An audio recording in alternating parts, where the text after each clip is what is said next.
the philosophy of a broken heart, there is a quiet kind of death that doesn't announce itself with screams or tears, but with silence.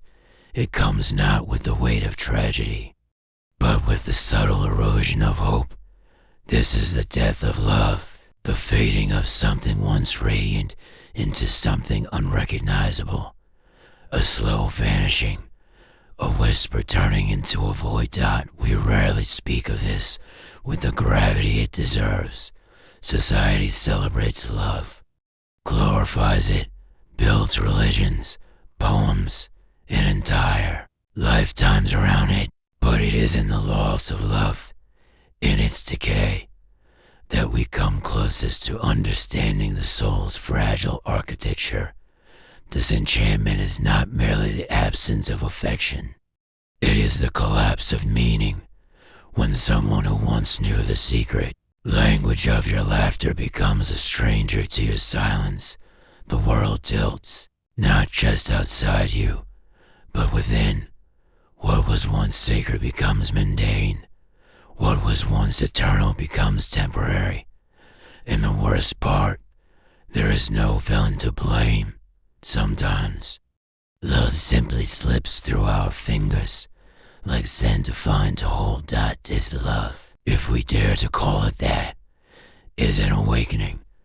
Cruel, yes, but also honest. It removes the veil we wear when we're enamored. It forces us to look at ourselves not through the eyes of another, but through the raw mirror of solitude. What remains when the echo of someone's affection disappears? Who are you without their gaze?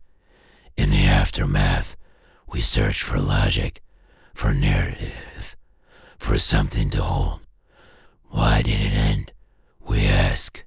What did I do wrong? But the heart does not operate by reason.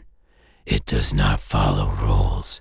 It expands and contracts according to invisible forces.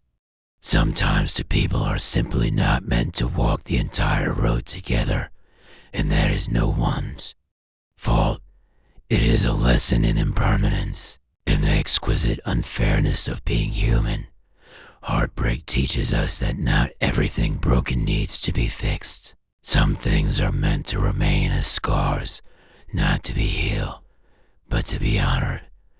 These fractures, these aches, they are proof that we have loved deeply, lived fully, and dared to open ourselves to another.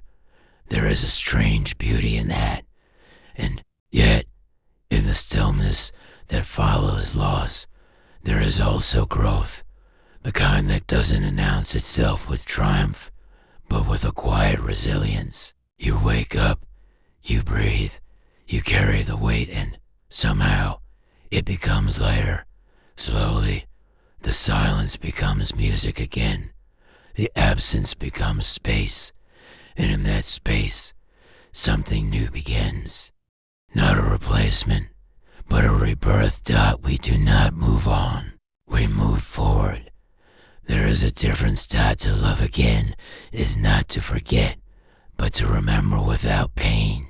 To look back not with regret, but with tenderness. To understand that even the most painful endings held something precious, a season of your soul that bloomed, burned, and passed, like all things must at the ESAMOR. The unmaking of love is not a failure.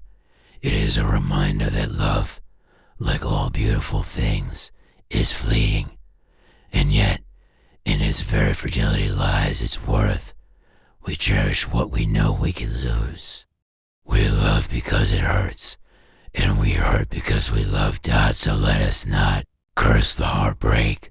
Let us bow to it, for in that ache, in that quiet devastation, the philosopher is born, and with every tear, every question, every silent night spent staring at the ceiling, we come closer to truth. Not the kind found in books or answers, but the kind felt in the marrow, and that is the beginning of wisdom.